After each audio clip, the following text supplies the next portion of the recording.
దిగిందా లేదా, ఇంతకీ బుల్లెట్ దింపిందెవరు, ఎవరికి దింపిరు కదా.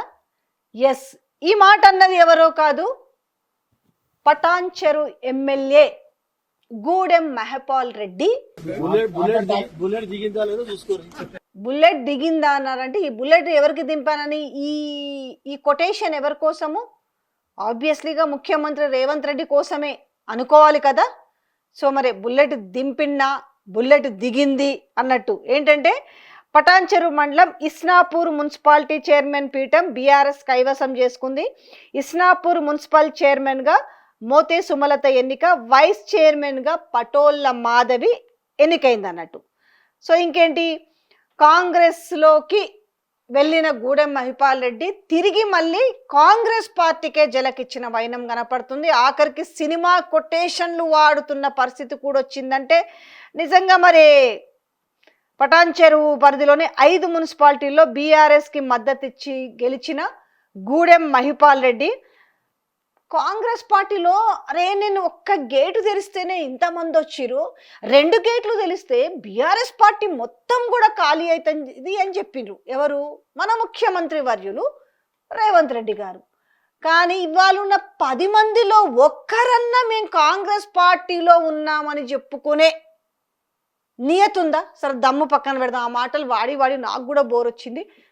మన తెలంగాణ భాషలోనే మాట్లాడుకుందాం. ఒక్కరికన్నా నియతుందా, ధైర్యం ఉందా? లేదు. ఎందుకంటే ఆ మాట అంటే ఏమైతుండే, వాళ్ళ పైన ఈ పాటికి అనర్హత వేటు పడుతుండే.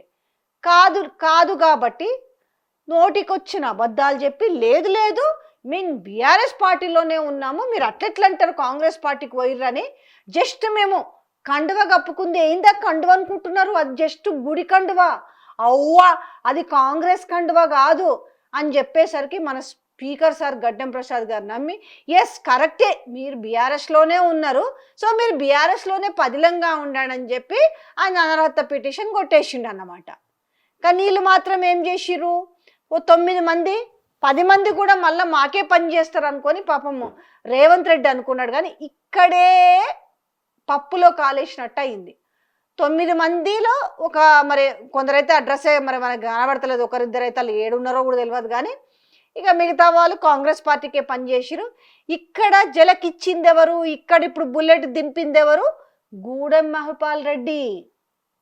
మరి ఎక్కడ చెడ్డదో అర్థం కాలే, మరి దేనికి పోవడమే ఆయనకు ఇష్టం లేదంట.